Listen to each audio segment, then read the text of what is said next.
everyone. Today we have our another new episode, and this episode is very important because World Talent Economy Forum, with the help of Malaysian government climate change divisions, we are developing resilient Malaysian concept and one of the largest open dialogue in Dubai Expo.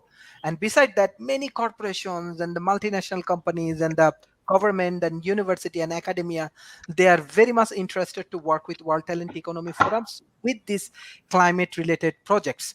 So we have our world famous speakers, Professor Rob, Professor Paul, Professor David Smith, Mr. Dan, Mr. Adam, Mr. James Ed. I think we have our new friend and speakers, and Mr. Wilson and Mr. Lars. I think after a long time he joined with. Let's start.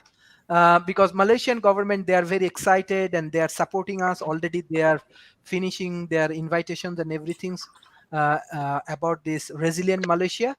I'm sure that many countries like the top government officials and as well as corporation, they will observe our discussion and they already promoting our sessions worldwide for our intellectual contributions for the global community. But my question is that I'm from Asia Pacific. So Asia Pacific, yes, we are living the developing nations, and we have to combine the like climate technology, like green technology, as well as different other technologies as well. But my question is that what kind of strategy will be successful for climate technology, and what are the technology we can utilize right now? I want to start from Professor Rob. Of course. Why not start with me since I'm so awake? Okay. If you're an emerging economy, chances are you're too small to have much of an impact on climate change. It's you're riding the storm along with the rest of us. So the technologies you probably should be looking at. I mean, clearly you should be limiting your output of CO2, but the things you should be looking to is technologies that mitigate the problem, and then of course, as you can, participate with the rest of the world in terms of lessening the kinds of things that are causing climate change. The things that would mitigate this, given a lot of the impact on climate change is on agriculture, are things like factory farms. These farms and technology have been developed to either operate inside a nice cat, operate inside warehouses. They can be built up inside of stacked shipping containers. They use technology that allows you to control the environment over the crops. Your crops are layered. So you're making maximum use of the space. Other advantages are the crops are being grown closer to the people that are going to consume them. But in terms of farming, being able to contain the farming material in structures that can weather the storm, the drought, don't use up as much water, and can survive floods, would seem to be one of the most practical ways to go to mitigate the problems. Also coming up to speed in building technologies that can better hold up against weather events. We've had now a number of weather events in emerging countries that have pretty much leveled the countries, or a lot of them, and created huge economic problems. And so as you rebuild, or as you build, changing the as much as you can, I realize there are limitations here, but changing as much as you can, the building requirements, so that you're building, if you're likely in a high wind hurricane area, you're at least building with the materials that allow the structure to hold up in a high wind. If it's likely to flood, then you're building up, not out, so that the flood waters can pass underneath the homes, and you don't destroy the homes in the process.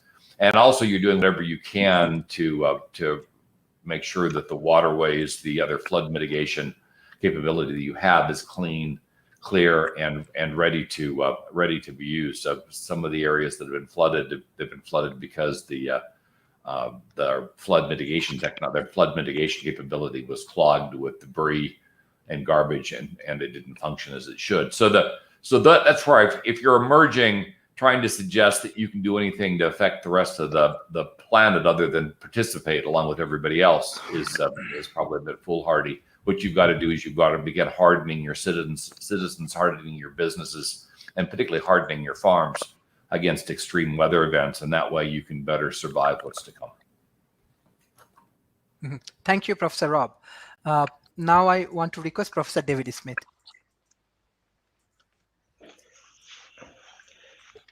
The area of climate technology is such an area with so many interesting nuances to it. To me, it's one of them that we're getting considerable growth at this time in.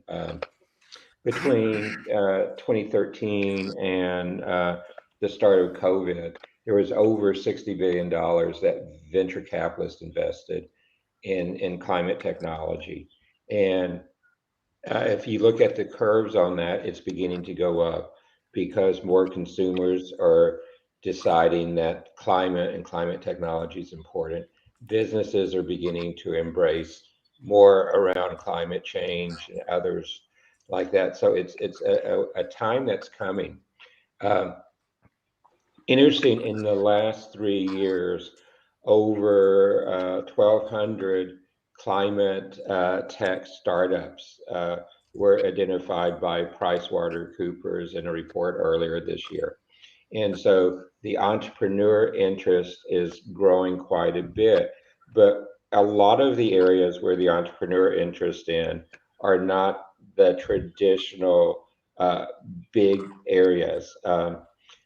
The funding's kind of interesting though.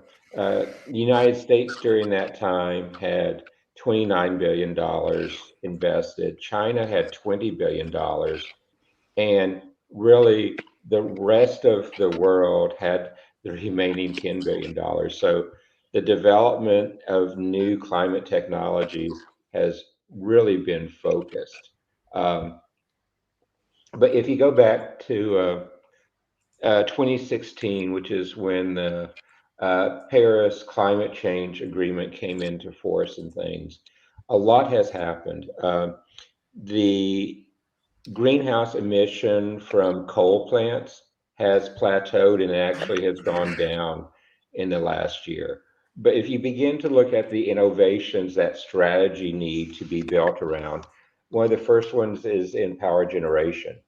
And it's kind of interesting. There's a Canadian company called General Fusion that is really at the place where they believe they can push fusion power as a power generation force. And its only emission is helium as an exhaust, which is, I believe, a very interesting approach. But using that type of transportation is another area where we see a lot happening. Transportation represents about 23% of greenhouse emissions. Food is another area that emerging countries can work on a lot in this area. About a quarter of all global emissions come from feeding the world's 7 billion people. And as we look at the growth projections, we will have more than 9 billion people at the end of this decade. And so working to look at food tech, I think, is another one, Sharif, where your developing nations can have a fairly significant impact because that's technology that is exportable at low cost. Manufacturing's another one, but it's their buildings. Buildings contribute to the greenhouse gas. So if you look at lighting, power, heating, cooling, uh, all of those combined contribute about 20% of global emissions. So working on the problems built around how to reduce the emissions in those four areas, I think is one, to answer your question, Sharif, that the developing nations can be a big part of it too. Now, other thing is, if I look at the venture capital side of this, there's almost 3,000 VCs who have invested in the clean technology over the last decade. But governments have to be an important part of investing in climate tech as you look at emerging regions. The private funding for emerging regions are just not there yet. And I can see it coming, but that is one of the big challenges as you begin to put the entrepreneurship focus on climate technology. Thank you, Professor. Thank you, Professor. Professor Paul. Yes, and thank you, Sharif, again for running these sessions, these very important sessions. So both Rob and David have talked about a lot of the different parts of hardening infrastructure, making our society more resilient to the extreme weather events and the wrenching climate change, rapid climate change that we're seeing now, all over the world, and it's only going to accelerate. So I always think of the idea of the three-legged bar stool. So next time you're in the pub having a pint, or in a bar, if you call it a bar in the US, or a pub in many other places, have a look at the bar stools, the three-legged bar stool. One leg is slashing fossil fuel emissions, and that's what most of the discussion has been on so far. How do we get net zero? How do we get our emissions? Well, how do we get zero emissions? How do we get them down? But as equally as important is the technologies that are coming that need far more research done on them to pull CO2 out of the atmosphere and or the oceans. Because if you take it out of one reservoir, the atmosphere, it will reduce in the oceans and vice versa. So that falls under an umbrella of carbon dioxide removal, but it also includes methane, which is very important. So removing methane, how do you reduce the methane in the atmosphere? Then there's a whole other leg of the bar stool, which is solar radiation management, and that could just come from simple things like having all of your roads and surfaces in a city lighter colors, so that the albedo is higher, so they reflect more of the incoming sunlight. So white roofs or white materials on roads, or it includes technologies like putting sulfur dioxide in the upper atmosphere to simulate what happens in a volcano to block some of the sunlight.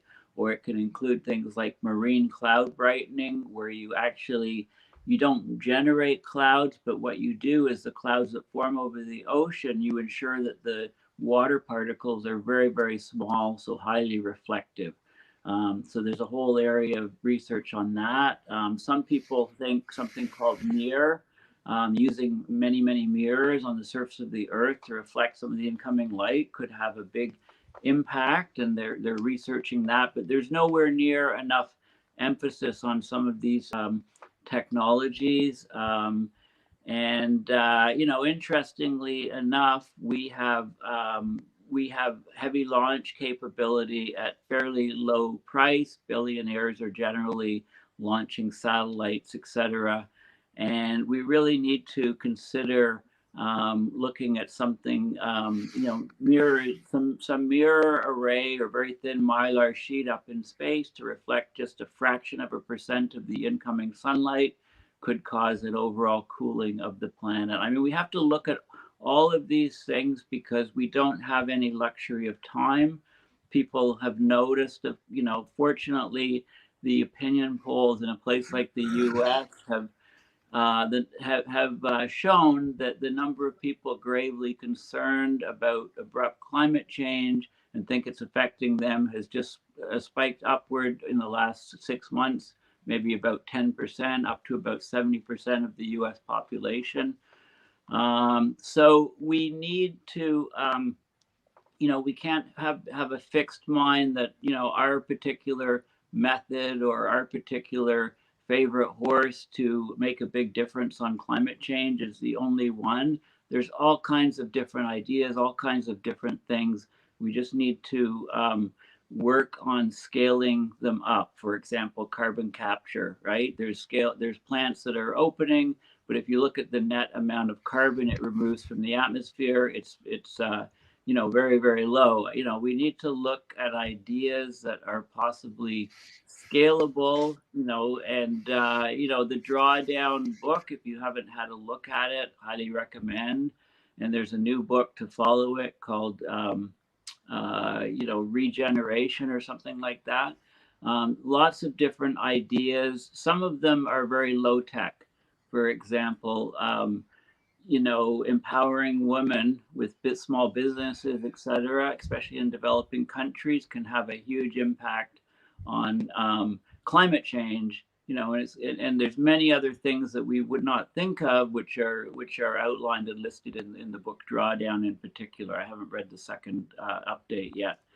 I'm just trying to put a broad sort of context out there that that the technologies can help us harden infrastructure, make us more adaptable. They can actually start mitigating the problem, removing CO2 from the atmosphere, for example, or mitigate the heating, by reducing the sunlight coming onto the planet or reflecting more of it away. Any and all of these things are important. And I'd like to emphasize again that we're going to lose our global food supply. We're going to have worldwide famine. We're going to have tremendous strife. I'm talking about within the next decade. And we have no luxury to wait, and we should deploy our militaries, change their focus on how to allow our civilization and societies to survive, and to not to do all of their more weapons, more money spent on buildup of militaries, etc. The real enemy is abrupt climate change. The world needs to understand that, and that's the biggest message that I'll bring to the COP26 in a month. I'll be there for the 2 weeks doing press conferences, etc. Thank you, Mr. Adam. Sharif. Yeah, good to be here again. Good to see you all. It seems to me that the climate issue will change the economy somewhat. Probably a bit of an understatement, actually. Specifically, a new dimension will be added to the economic structure, I feel, with some of the reports and articles circulating, proposals and such, whereby people's smartphones will be hooked up to apps, and this may become mandatory for people soon, if not mandatory, then publicly and socially frowned upon to not have such applications on our phones that calculate an individual's carbon footprint. And if it's within an acceptable range, you can just go about your day. Thank you, citizen. If it's really good and in the eye of the needle, then you'll be bestowed with perks and extra privileges and liberties. And so by the same token, if you're in the red, you will need to stop, stay where you are and do this and that, and don't do this, don't do that and this to get it back to an acceptable level again. And services and assets that were blocked off and frozen because of a bad carbon credit rating will be available once again. Until the next time you misbehave and commit some verboten eco-transgression.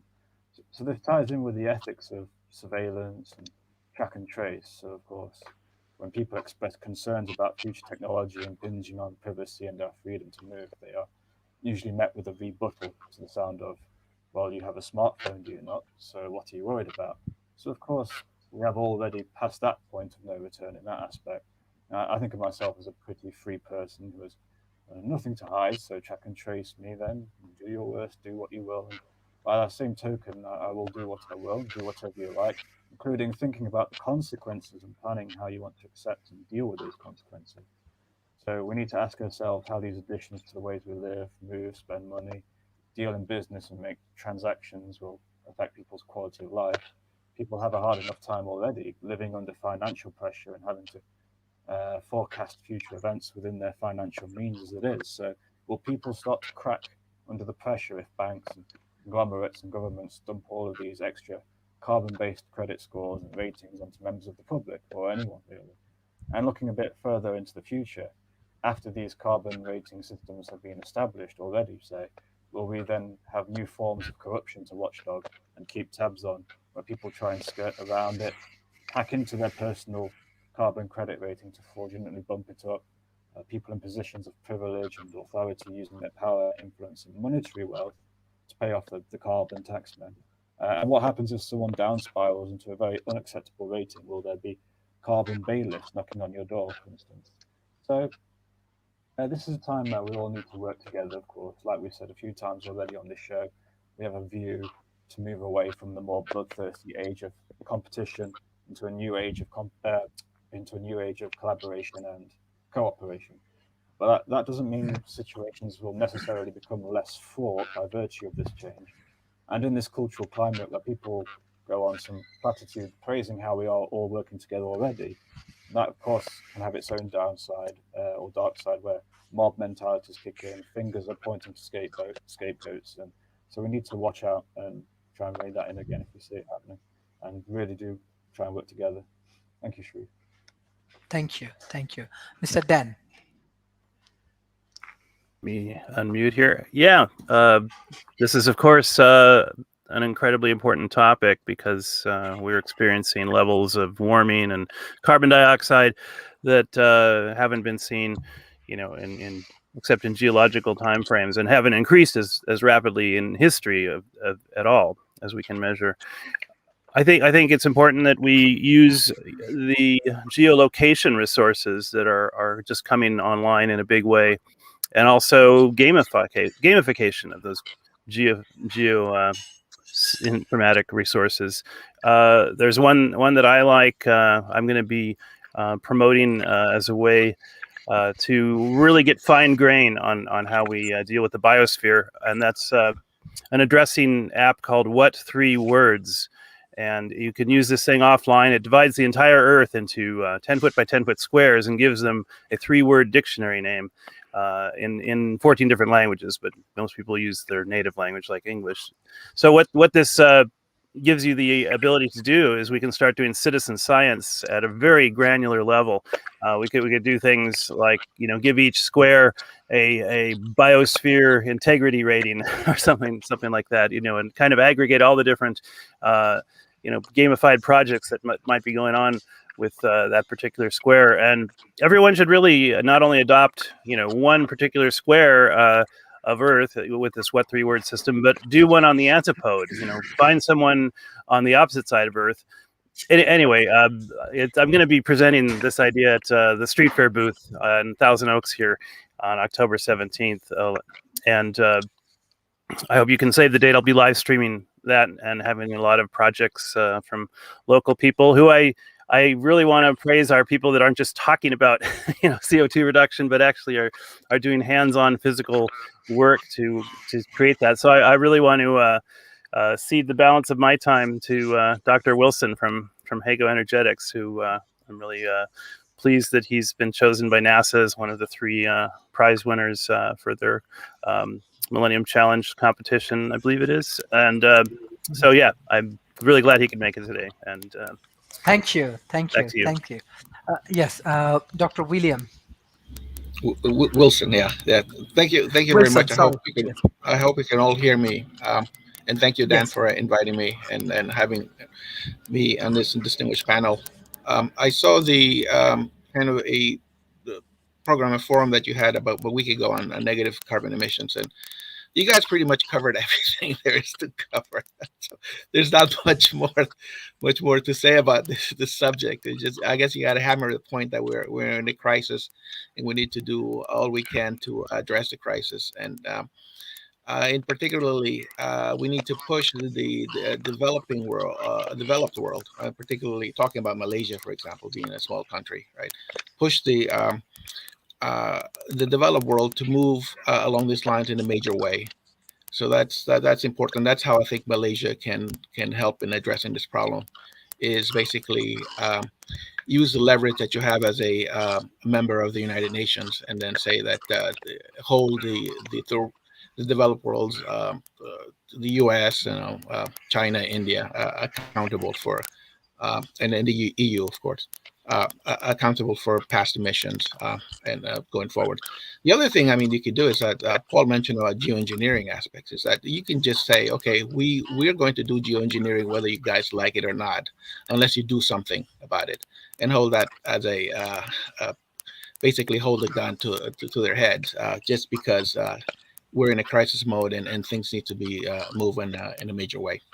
So going forward, I mean, we are a startup. We're one of the 1,200 startups that David mentioned. So we, in a way, we're doing a little to deal with various aspects of the climate problem. One of them is carbon dioxide reduction. So our NASA prize was um, ad- basically addresses that to some extent. We basically did in that project we did conversion of carbon dioxide and hydrogen to a variety of sugars, because people on Mars want to. Their thinking is that eventually people on Mars are going to need sugars to grow their plants, and then you want to be able to convert carbon dioxide over there. But it's something that's applicable here on Earth too. I mean, we have an excess of carbon dioxide in the atmosphere, so the question becomes: is how do we capture that?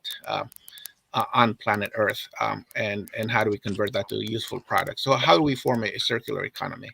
And then in order to do that in the lab, you need all of this equipment that works at high temperatures, high pressures. And the basis of all of these conversion techniques is that basically you need free energy to do all of this. You have to undo the damage that has been done basically for the past 200 years, and that that damage was done basically by burning fossil fuels. So you have to unburn all of that.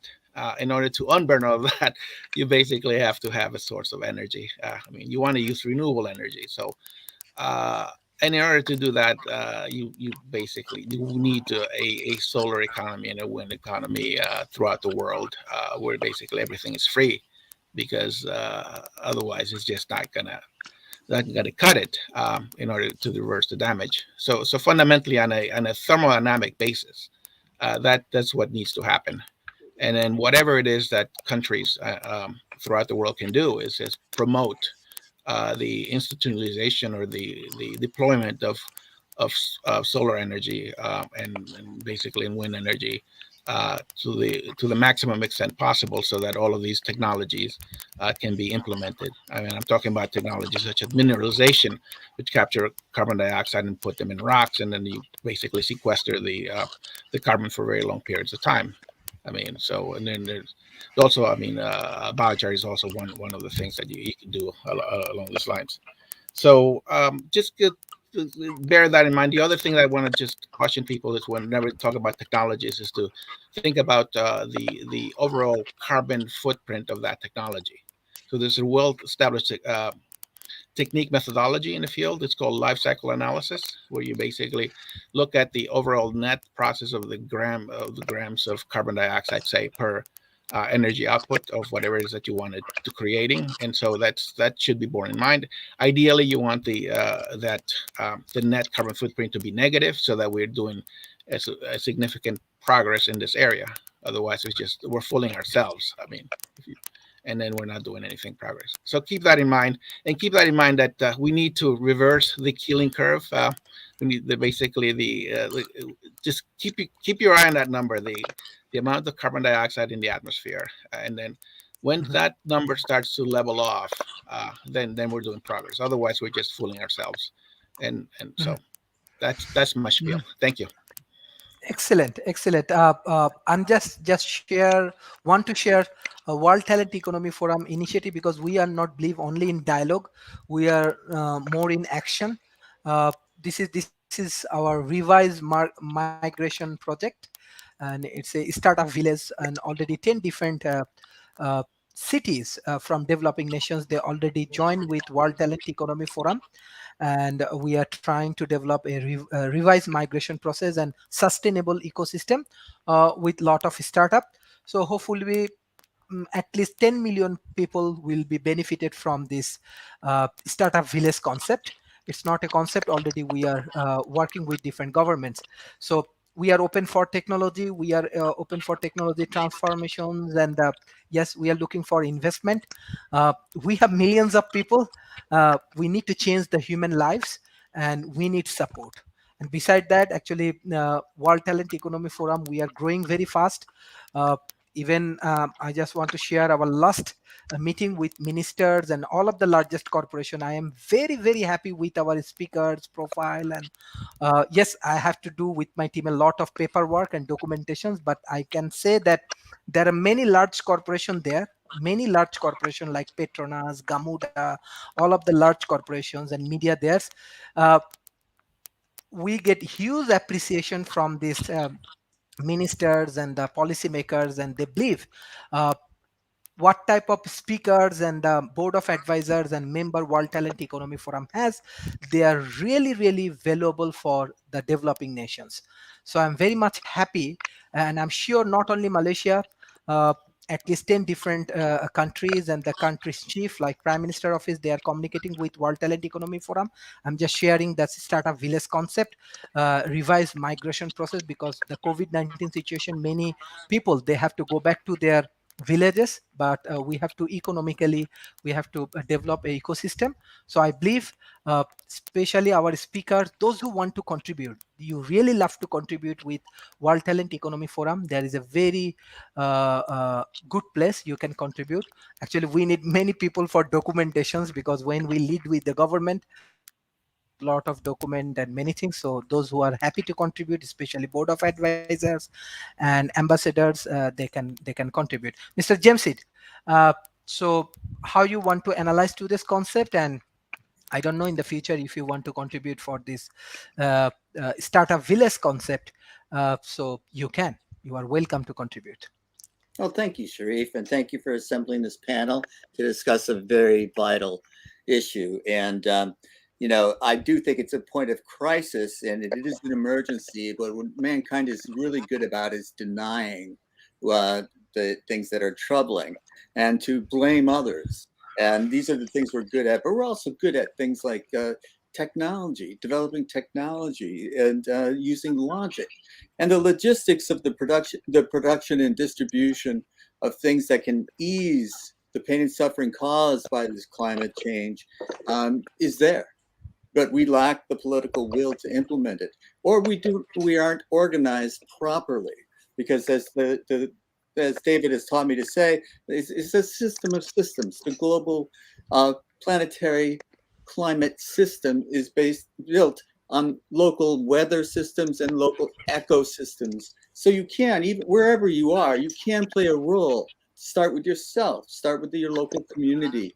You can do appropriate technology, whatever your ecosystem is. So don't build a windmill if you have no wind, but if you have a lot of wind, build a windmill. If you don't have any sun, don't invest in solar panels. But if you have a lot of sun, then solar might be your answer. And don't, I just really like the idea of fusion as a power, but I've trained myself not to hope for things that may not develop, and to concentrate on things that we have confidence will be in our future. And maybe fusion is the answer, but maybe isn't good enough for me in a time of crisis. So everybody's got to pitch in. If one person does a million things, so what? But if a million people do one or two things, maybe it starts to build, because you can expand. If you change your behavior, you can influence those around you, and then they influence those around them, and then and so it grows, and you get more and more people involved doing the right things for the planet. So this system of systems idea, we have to temper it by saying, no matter how much we know, we only know a little, because we can see it. We have a dike holding the water back, and there's a little hole in the wall, and water's coming out, and we can say, oh, I know, I'll put my finger in it and I'll stop it. And then the water pressure will build up, and then there will be a burst in the dam, and it's unintended consequences. I had no idea. It was better to not plug that little hole and let the water seep out instead of causing it to gush out. So, one time when we deal with ecosystems, we can often make them worse. So we must be meticulous in what we do, careful and vigilant in what we do, check and double check, model, and then check the models, and then do it again, and then implement the technology. But there are things that we know, a windmill will capture wind power, geothermic, hydrothermic, or hydropower, hydroelectric power, and maybe, even fission, nuclear fission. That's not something that we should turn our backs on, but nuclear fusion might be. Helium is, not CO2. Guess what? It's okay. And it won't cripple the air that we breathe. It won't make it toxic. So this is the thing that we're doing. We have to realize that we're all in this together. Because if we poison the air, we poison everyone. And not just human beings, not just Homo sapiens, but the whole planet. And mankind has the power to kill the planet now with nuclear power. We can create a nuclear winter now, but we have the power to change it so that we do not do this. And how do we do this? In terms of nuclear power, we said, well, mutually assured destruction. So we don't do it. And guess what? We can do the same thing if we just stop doing some of the things that we do. But where's the incentive in stopping doing the things that we do when we're us versus them mentality? This is where we have to change. We have to start thinking in cooperative terms instead of competitive terms, because no one has risen them, that may help rise themselves up by stepping on the necks of others. This is not the way to advance your society. This is not the way to advance yourself as a human being. It's cooperation. Lift up those around you, and everyone rises. That's the way it works. And if we stop fighting each other as people, fighting each other as countries, then we might be able to handle what it seems like we're inevitably facing, and we don't have the will to face it properly. But we can. There's nothing holding us back except the will to cooperate instead of compete. Because if we have the capitalist system that we know and love, then we are competing, and we are rewarding those who compete best. But it's not the survival of the fittest, it's the survival of those who fit best. And we must remain fitting into the system that we are in, that we find ourselves in. And these are the types of things that we must change our attitudes, we must change our minds, and then change our hearts if we have any hope to survive. Because evolution is not on our side. It's too slow. The pace of change is accelerating. Evolution can't keep up. So man must heal what man has poisoned. Take the toxins out that we have put in. Thank you very much, Sharif. This is a very important subject. Thank you. Professor Donald. Okay, now I'm unmuted. So I don't really think that any system that we develop that's based on people's sacrifices and good intentions is actually going to work out, because I don't think that's worked out in the past. And I don't think that has a lot to do with the way human beings are organized, because we're social beings. We have status relationships with each other that happen on an unconscious basis. And a lot of what we do when we interact with each other is unconscious. And it works pretty well for what it works for. And so I think that we need to look at economic, so look at the economy overall. I don't agree with Jim on this particular point. Jim and I agree on almost everything. We're both old hippies, so and we may be old, but we saw all the good bands. But in any event, let's just take some regions like Bakersfield, California, Texas, Oklahoma, Alberta, Canada, and some of the countries in the Middle East that are dependent on oil for their core of their economy, or Nigeria's and other places. They're resource-based economies, and the resources that they depend on is oil. And they provide a living for the people that are there. Some of them have very good standards of living because the resources that they manage to sell provide a living for people. And they have their whole infrastructure. My dad was a petroleum geologist in Bakersfield forever ago, and he said that was great because he was high status. Petroleum geologists were kind of the top of the tier down there at the time, and so he wasn't one of the guys that worked on the oil rigs. He was a petroleum geologist, and when we have respect and we have a system like that, when these hierarchies are worked out, we don't really. They're very, very difficult to change, and people have strong disincentives to want to change them. And I mean, even if you're meeting of 5 people and one of the people or 2 of them have some sort of an idea that's different than everyone else, it'll get paralyzed. You can't even convince one person in a small group of people to change to a degree that you can actually get things done sometimes. And so when we're looking at this very, very embedded networks that not only have the personal relationships, but they also have the economic relationships, saying that they should change. They may even want to change, but the actual path from here to there is very difficult. And one of the things that's interesting is that you take some of the places like Bakersfield, or not Alberta, but a lot of the Mideastern countries, and they have fairly good solar ability to do solar because it's sunny there a lot. And so let's just say they could imagine that solar got so great that they could make enough energy that they could duplicate the amount of energy that they're making with oil. What would they do with the energy then? What would they do with it?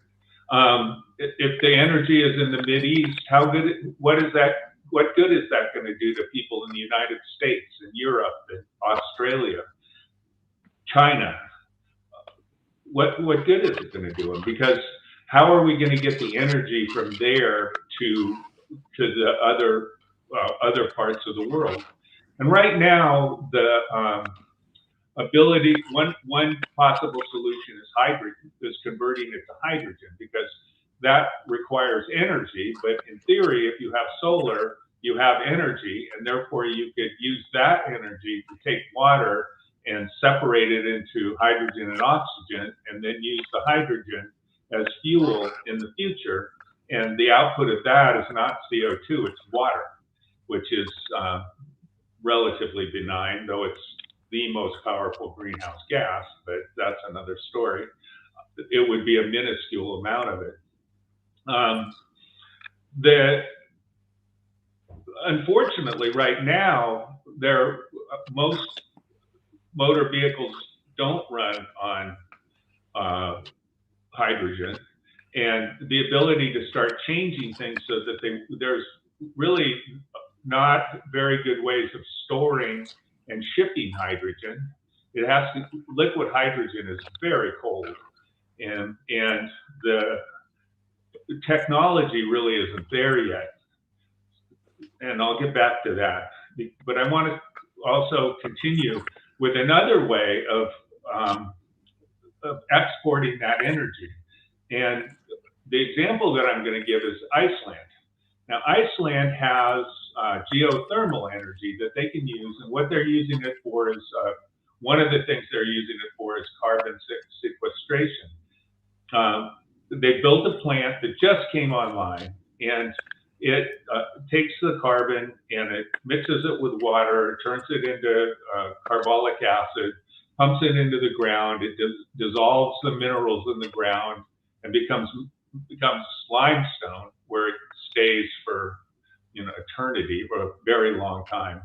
And but and they really want to scale up this plant. But right now, in 1 year, the plant removes 3 seconds of carbon dioxide from the atmosphere. In 1 year, it removes 3 seconds of the amount of carbon dioxide we put in the atmosphere, which clearly isn't adequate. We need to remove a lot more than that. However, now that the technology's started, it's conceivably possible it could get larger.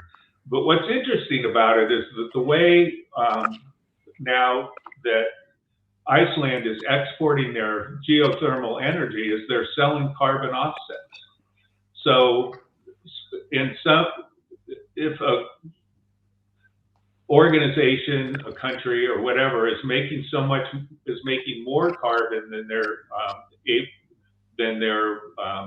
capturing, so they're carbon plus, they're carbon positive, they can buy from Iceland an equivalent amount of carbon sequestration. So maybe they're making 100,000 tons of CO2 a month. They can buy 100,000 tons of CO2 sequestration from Iceland. And the price is very, very high right now, very high, because the technology is brand new. But interestingly, they're completely selling it. So imagine a country like a country in the Middle East that has the ability, that's very, very dependent on on petroleum. They could, one way that they could start converting to be able to start using the energy that they can get from solar is doing things like selling carbon sequestration. So the kinds of technology that are coming available kind of require us to possibly rethink what it is that we're doing. And that's where the thing that I was saying with Jim is that competition could be very, very good in this case, because if people were competing to sell carbon sequestration, it would provide an incentive to do it cheaper, to do more of it, to do it better, and things like that. So so a country, Malaysia or any country, even the United States, Canada, whoever, that has surplus revenue from selling their natural resources, they can use. It would seem to me that a good place to use that would be to invest in those kinds of technologies, and technologies that allowed them to use their natural resources in kind of a way that would actually benefit the world instead of the other way around. So, Thank you. Mr. Lars, can you hear me? Yes, I can hear you. Yeah, thank you. It will be great. It will be great if you open your camera, because we have very important audience from different I have ministries and very corporations important and things to academics. say. I don't have a camera. I have 4 important things to say. So at first, I don't know. all the I solutions see. already, please let me speak. All the solutions already exist, okay? Nature is the most ancient technology that exists, already billions of years more developed. And basically, we need to create self-sufficient ecosystems and use no-till farming, because the biggest pollution on this planet is animal farming, okay? And also carbon is the most abundant element in the universe, okay? So carbon is number 6, atom number 6, okay?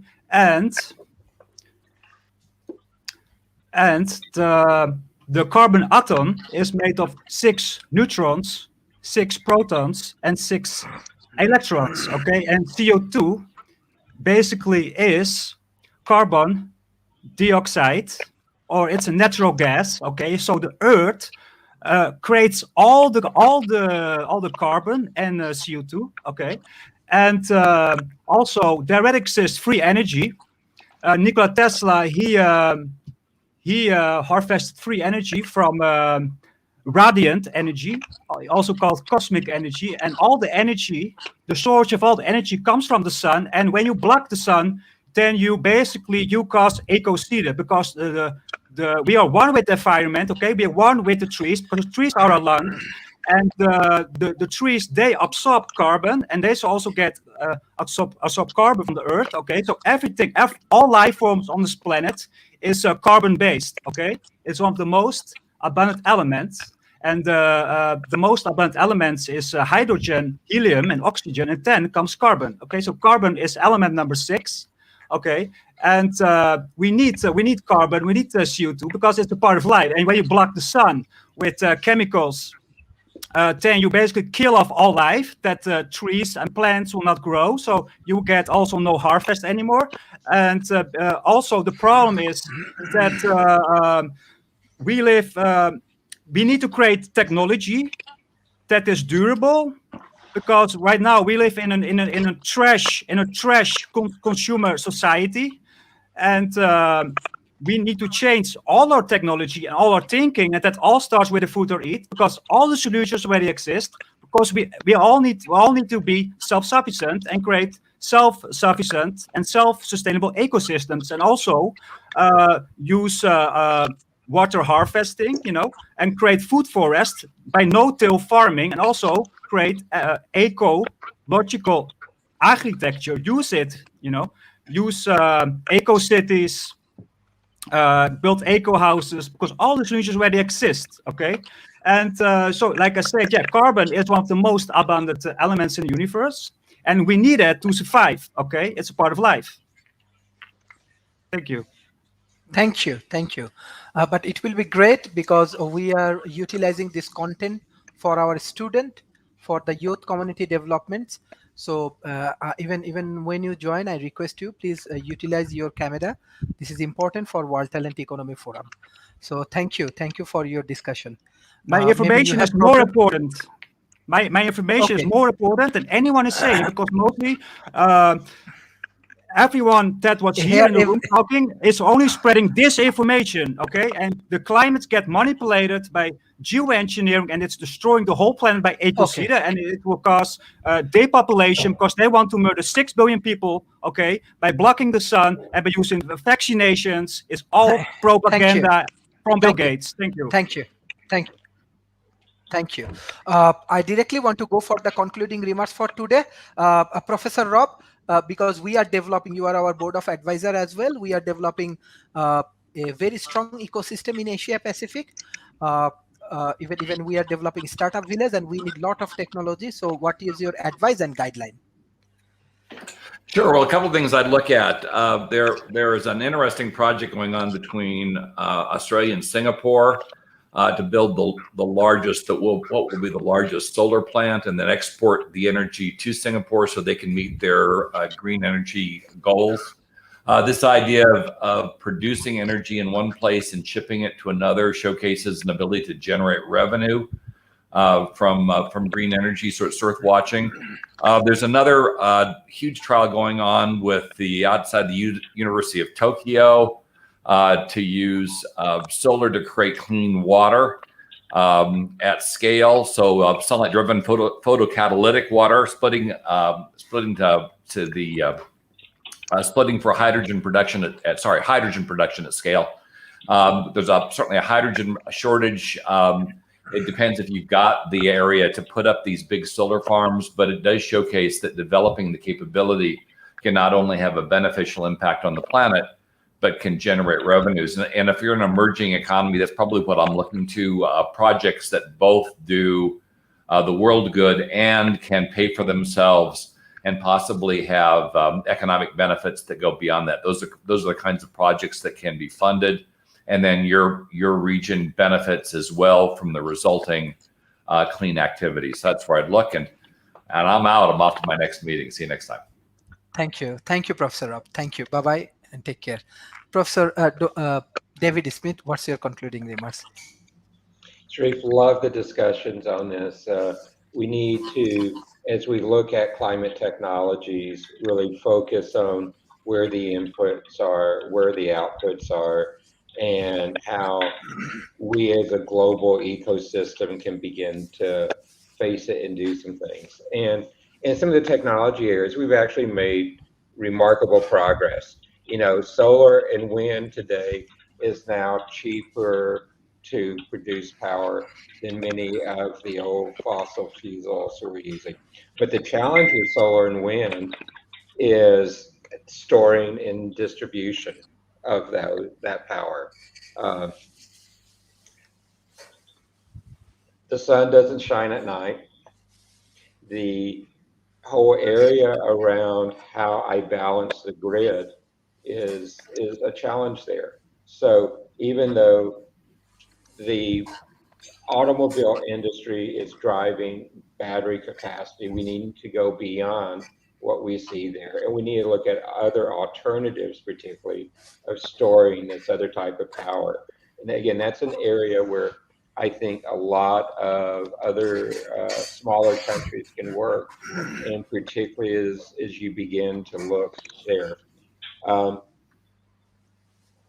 the other thing is because of the fact that we're transmitting everything we can get out of green energy, that's actually degrading part of the electric grid because it's pushing more capacity that has to be shedded as opposed to store and reuse. And we really have to go that direction big time. The other area that I want to talk about in just a second is something that's called power to X. And Power to X to me is one of the real exciting things that we see. And Rob touched upon the hydrogen before. Power to X is a way of storing energy in different forms. So one of the ways to do that is to store reliable renewable energy using electrolyzers to extract hydrogen from the water and begin to use that to store. And one of the side benefits of that, it helps decarbonize the heating, mobility, and chemical sections of the climate technology.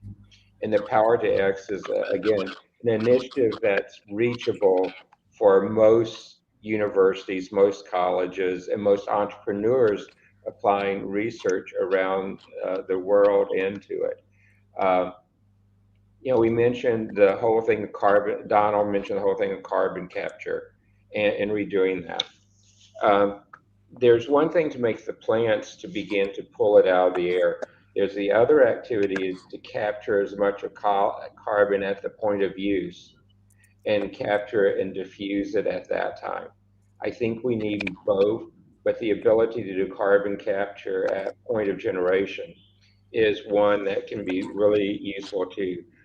There's some science being done right now in the transportation industry to capture the carbon from automobiles and turn it into water and use that as part of the process too. So again, a lot of different types of approaches to this, uh, and you'll begin to see those going. But the political commitment to this is one of the things that is not quite where it should be yet. We see companies beginning to adapt net zero policies. We see entrepreneurship ramping up. We see money being diverted to this, particularly from the VC community, which is actually a lagger in this type of climate change discussion.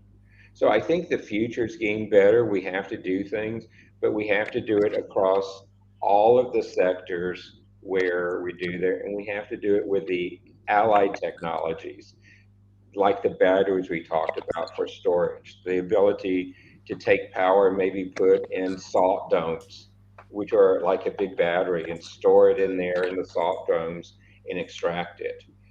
We have to focus both on the cause, the effect, the science to address it, but also the allied technologies. It truly is an ecosystem and a global approach that's going to be needed to solve this problem. Sharif, thank you again so much. I love this topic. Thank you, Professor David Smith. Mr. Dan.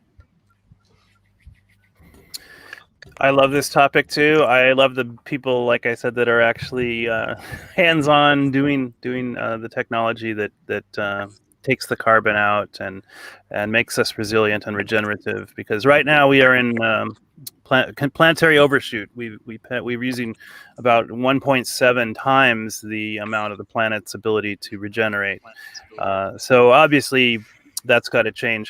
I think one thing that is hopeful is the discovery of something called the Dunbar number, which is kind of the cognitive limit on how many close relationships a person can deal with in their life, and it's somewhere around 150. And if you took that number as a metric for finding your tribe, so to speak, we have all kinds of amazing digital resources to match up people's tribes and their talents and their locations. And your tribe can be virtual; it doesn't have to be a physically connected tribe. But I would say if you really find that Dunbar number in your life and make it as synergistic as possible, that's probably going to be a way we solve these biosphere emergencies, of which climate is really just one. I think the 100 to 200 species that are going extinct every day, mostly from human-caused activity, is as big or a bigger problem than the climate and carbon dioxide situation. So thanks for the opportunity to advise this this great meeting of the minds, and I'm looking forward to another topic and opportunity. Thanks, Sharif. Thank you, Professor Paul. Yes, I think the really the most important thing is to slash fossil fuel emissions. So in order to do that, we need to stop subsidizing fossil fuels. It's quite simple. We talk about carbon taxes and fees and et cetera, but when we give money to fossil fuel companies, it's usually not directly. It might be reduction of taxes or free land leases to mine for new sources, et cetera, et cetera. I mean, there's all this embedded support of the fossil fuel industry. So governments, on the one hand, continue to do that, as quietly as possible, and yet on the other hand, are very vocal and say that they're, fighting climate change, and it's a lot of baloney. So, how can we use technology to aid in this reduction of fossil fuel emissions? Well, the first thing is there is technology, miniaturized technology, using little inexpensive, diode lasers to generate a wavelength that's absorbed by a greenhouse gas, and then a little detector. So every smartphone, every fitness tracking watch, etc., could easily, for very cheaply, very little money, could become a sensor for CO2, methane, nitrous oxide, particulate matter, for example, PM 2.5, very small particles that are killing 10.2 billion people globally per year. It also doubles as a detector of indoor air quality, which is crucial to eliminating and living with viruses that are airborne transmitted in the air. And when the weather turns colder in the northern hemisphere and people move into indoor environments, of course, the waves continue to rise of, for example, COVID. So sensors, we're talking about CO2 levels in the atmosphere. That's the key metric. So if each individual, had that number on their smartphone or device that they carried around with them, and was able to, walk near a highway and see the huge increase in particulate matter, decreasing their lifespan, causing all kinds of health problems, for example, or see the CO2 number rising year in, year out, and see how they go out into a forest and it's a lot lower.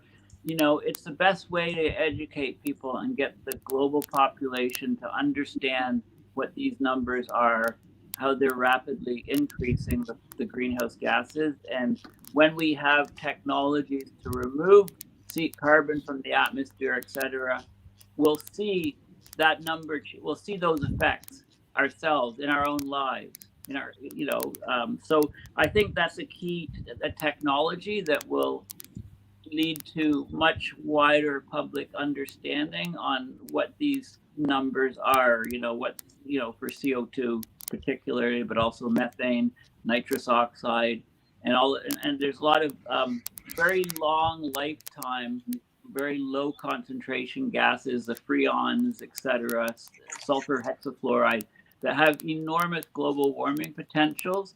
And if industrial processes use more of those, that can kind of undo a lot of the other things that we're trying to do. So I think that's the key thing: technologies to monitor, so the individual can, it will become ubiquitous. It'll be in our devices. Maybe there's a device in your fridge, in your kitchen, to measure CO2 levels. If you're using natural gas to cook, and the air quality is terrible inside your if the ventilation is poor.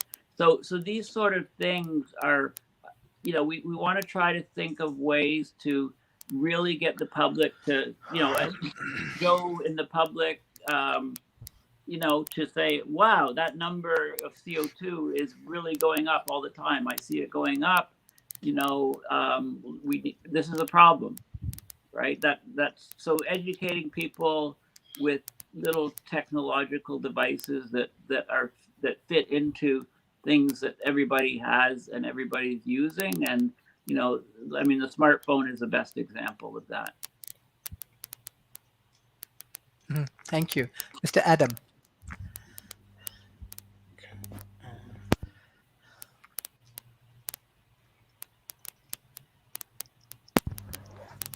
So I'm just I was just thinking about how much of a difference there is between particular strata of society, where the issue of inequality, which is one of the topics that the current zeitgeist is revolving around. I just thought it was very interesting and novel how we are sitting here discussing climate change and existential risks and crisis situations where time is no longer a luxury and is becoming less so with each second, and billionaires dreaming of terraforming Mars.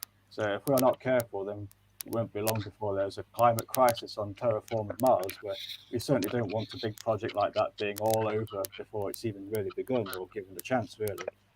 Don't get me wrong, I find individuals like Elon Musk to be very inspiring, actually, and I wonder if some of the hate and venom directed towards people like Jeff Bezos can be answered, at least in part by some reverse snobbery instead of congratulating his own space vehicle achievements.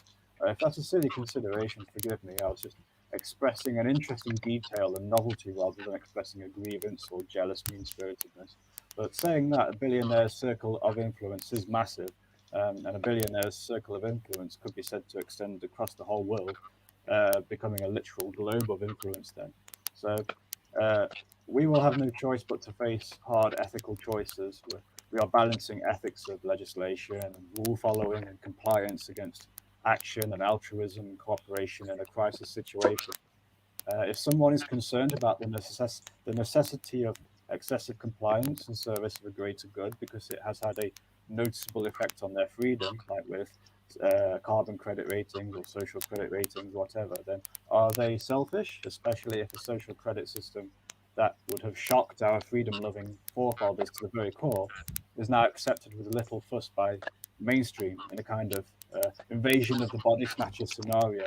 Is the person who resists having a smartphone, downloading a track and trace app, downloading a social credit system, is that person selfish or crazy whilst the rest of the mainstream are simply more altruistic?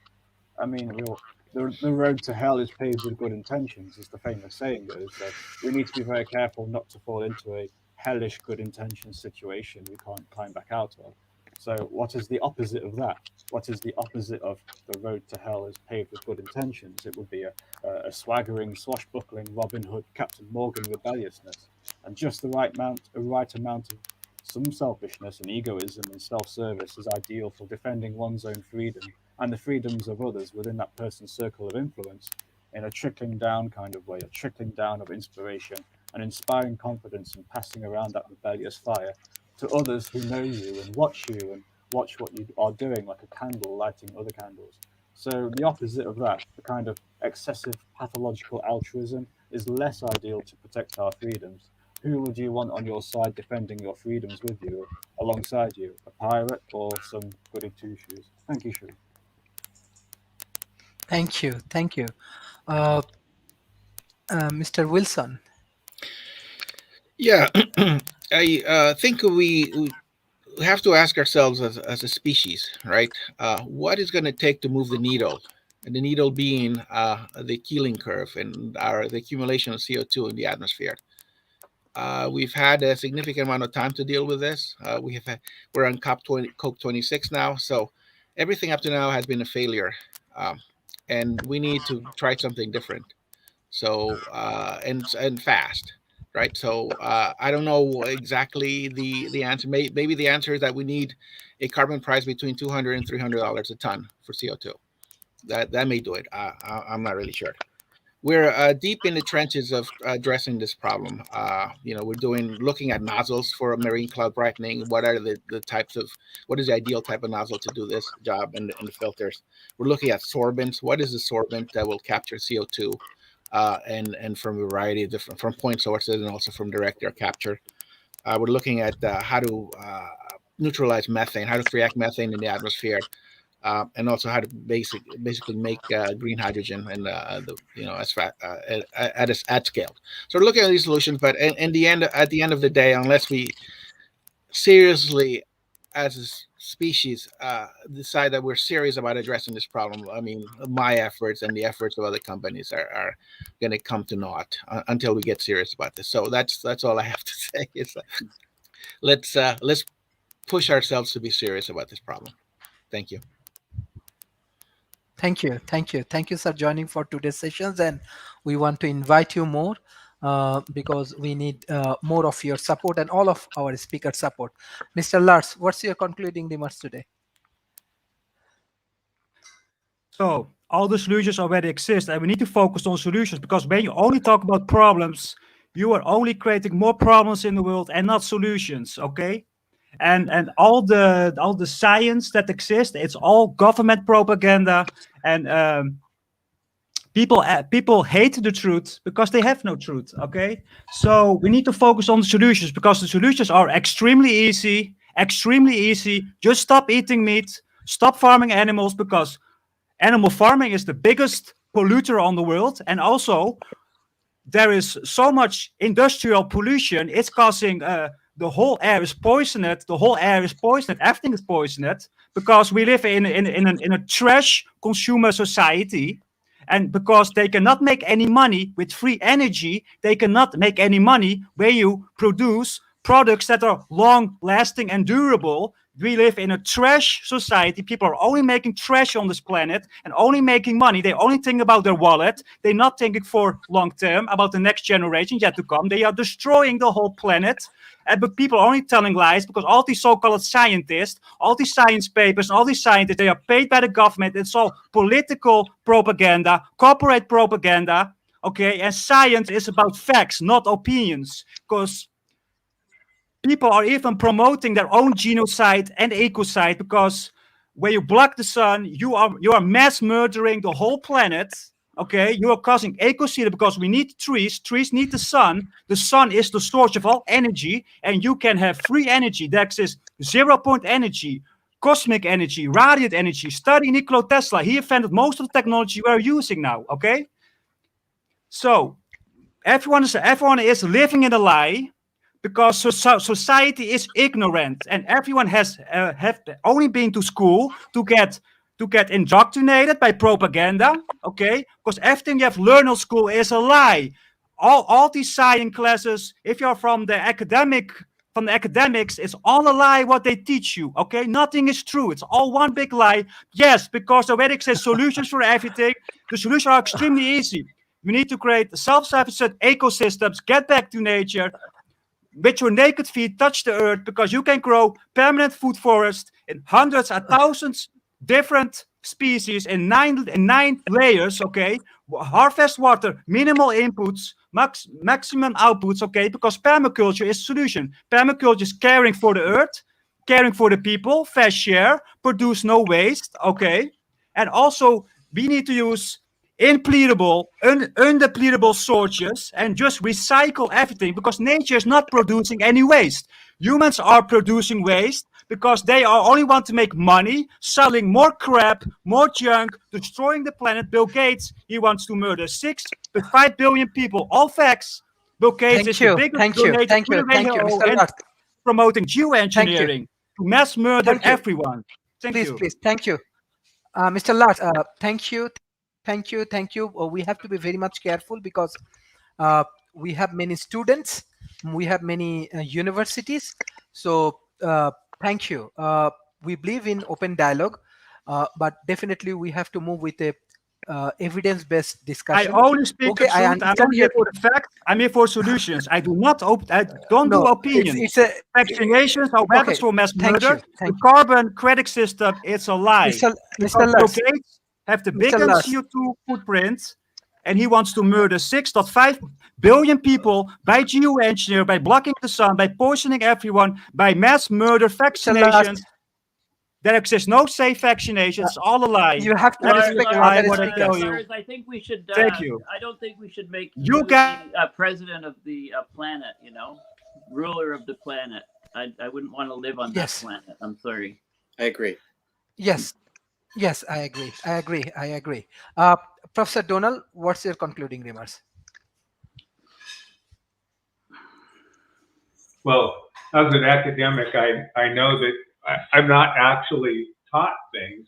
It's a matter of doing careful research, and it takes a long time to learn how to do research. And one of the things you start with is the idea that you really don't know anything, and that everything that you read could potentially be incorrect. So you don't really start with the idea that somebody's going to tell you something and you believe it's true.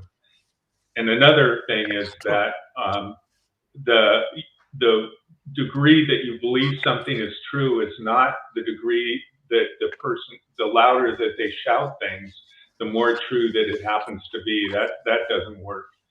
And also the most abundant elements in the universe are hydrogen and helium, and not carbon. And also, there's an interesting thing that's happening right now, that when plants get more CO2, strangely enough, they actually take more nutrients out of the soil, and they take CO2 out of the soil. So they're actually taking sequestered carbon and removing it from the soil. So it doesn't look like plants are necessarily going to be the solution. But to the degree that they are, we need to change the plants. And that's something that we have the technology to do, just like we managed to make these wonderful vaccines that are helping us tame COVID for the people that are willing to do it. We have ways now of modifying plants to make them work better. It causes cancer. When you modify plants, it causes cancer and terminal chronic sicknesses. That's the problem. You cannot manipulate. That's natural because nature's already billions. You know, yelling at people is very impolite, and it doesn't make your point. It makes you look stupid. Anyway. But I think everybody's been saying the same kind of thing, and like getting down into the core of things, that it goes back to what I'm saying, is that we're human beings, we work together, we have social structure, we have to look at the sociology and the economics of these things, and just, you know, from a 10,000 foot view. Look at how difficult it was for, say, Hillary Clinton to convince the people of West Virginia that she could actually retrain them in some sort of a way that could help them not have to be coal miners anymore. I mean, coal mining is the worst job that you could possibly imagine. It's dangerous. You get black lung disease. It's you know, very low status. It's just a terrible job. But the people were so embedded in the social structure that they just really couldn't think. I know the great guitar player Merle Travis left his town in Kentucky, coal mining town in Kentucky, to go to Los Angeles. And as he boarded the bus, he said, his mom shouted, if I can get y'all a job in the coal mines, you'll come back now, won't you? And that's just the way that it is.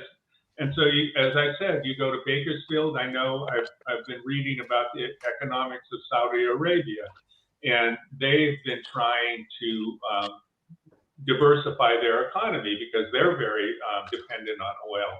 And one of the problems that they're running into is that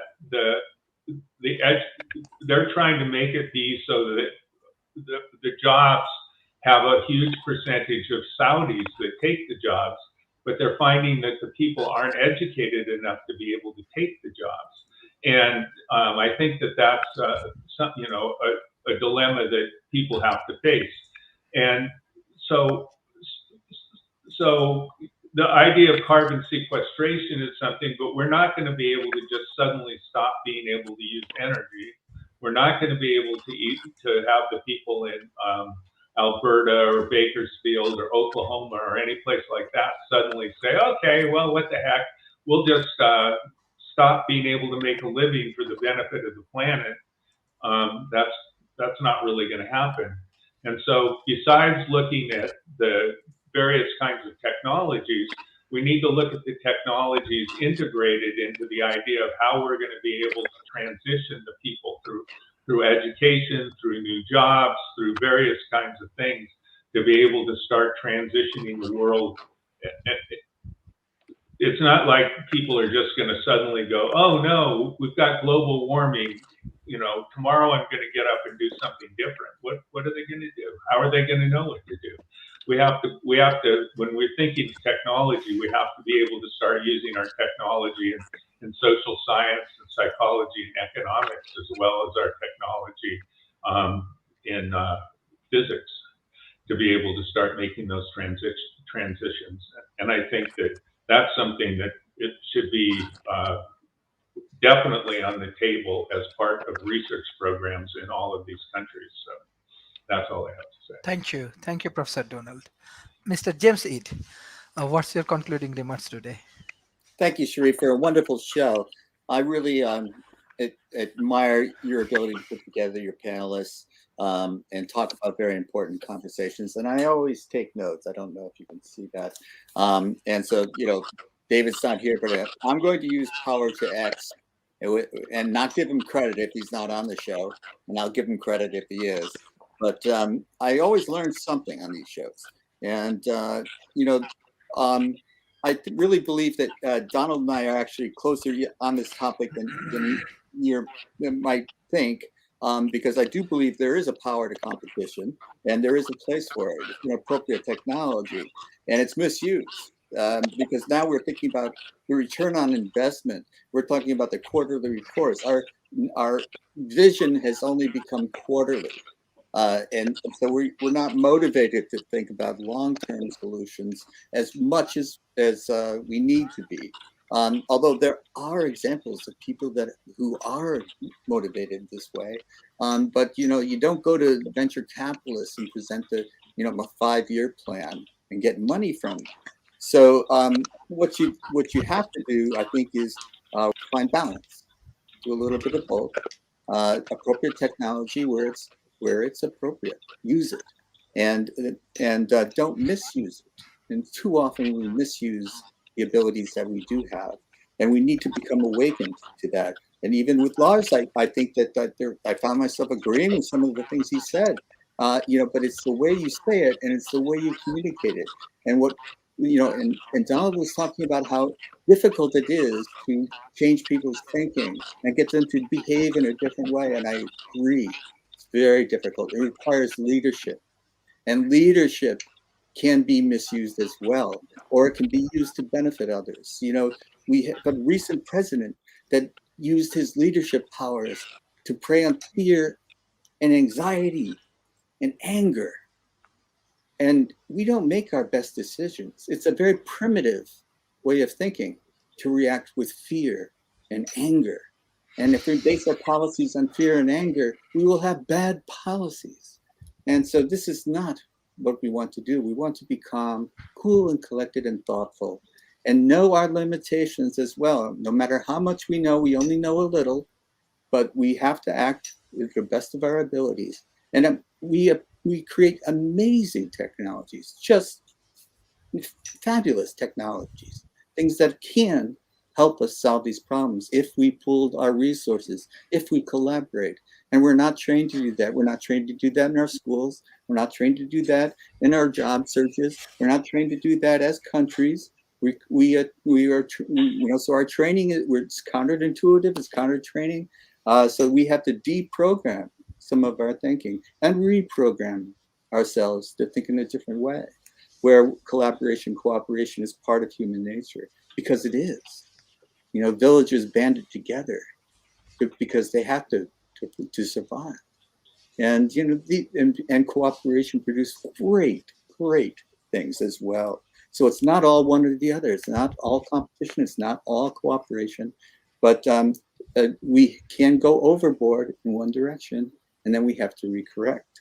And we have gone overboard in our use of the human ingenuity to create technologies and to foul the planet that we live in. And so we must reconnect, we must recalibrate, we must rebalance.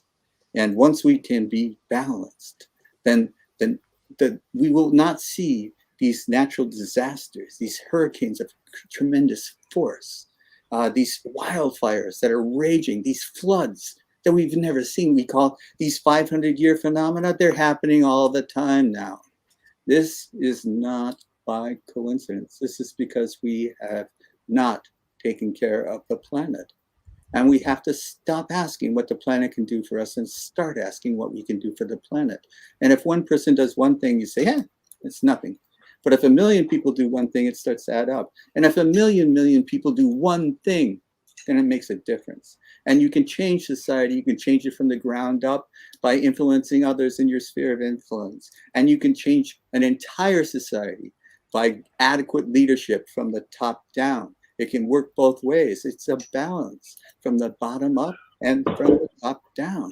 And then pretty soon, you actually see a society that has changed its behaviors. We no longer believe in what they were telling us in the 1950s and the 1960s. We know that we were lied to, and we know that why they were lying to us. So, cancer does cause, cigarettes do cause cancer. And they were taken off, ads were taken off the air. So we are growing, but we must grow at a faster pace because the pace of change is growing exponentially, not geometrically. So we must adapt if we are to survive. And it's as simple as that. Are we willing to make the changes necessary? And I think we are. I will not give in to despair and discouragement. I will keep believing in the possibilities, the human ingenuity that has gotten us this far. And we can recorrect our course, I believe. And education is part of it, but leadership has to be there. It has to be there. Thank you, Sharif. Wonderful show. Thank you. This is an excellent session. I'm really sorry that one of our speakers I have to manage in this way. We believe in open dialogue, but definitely we have to be very much careful because of our audience is very sensitive, like government, like good corporations, as well as good academicians. So I know most of our speakers is highly talented. I respect all of you.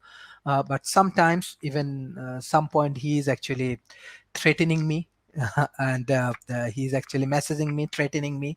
So how should I say?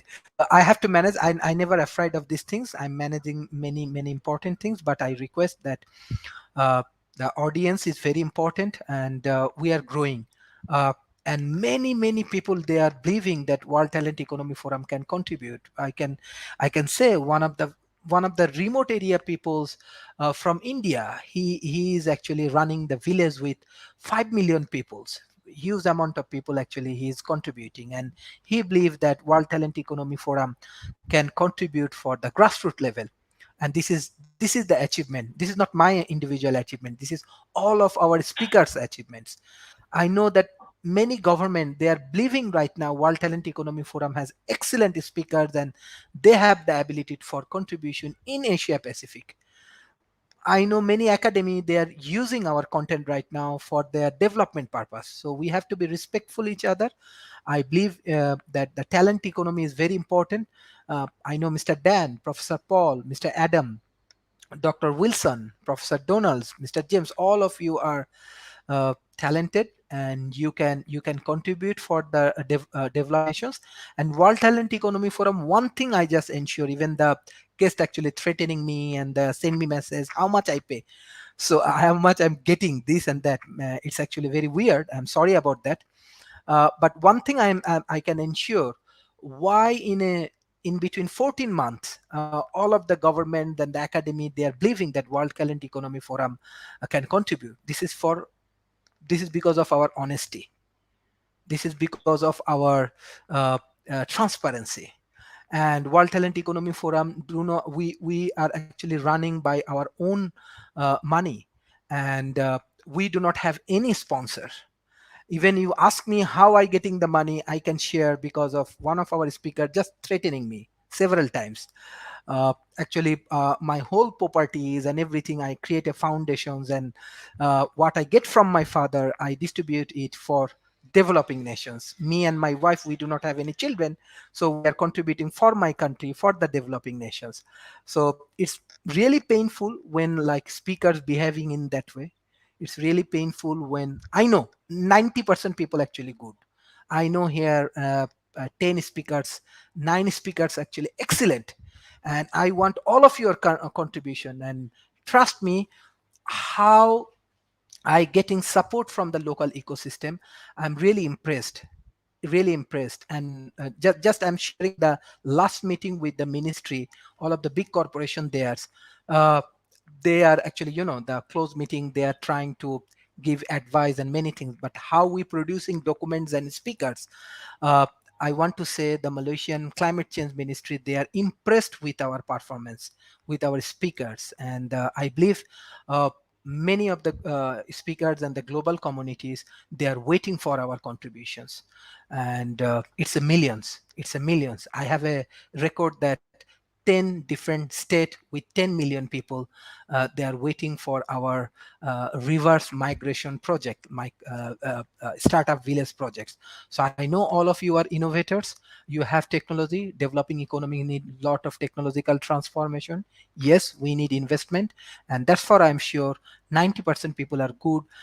They are excellent. If you contribute for national developments, World Talent Economy Forum is not for personal interest.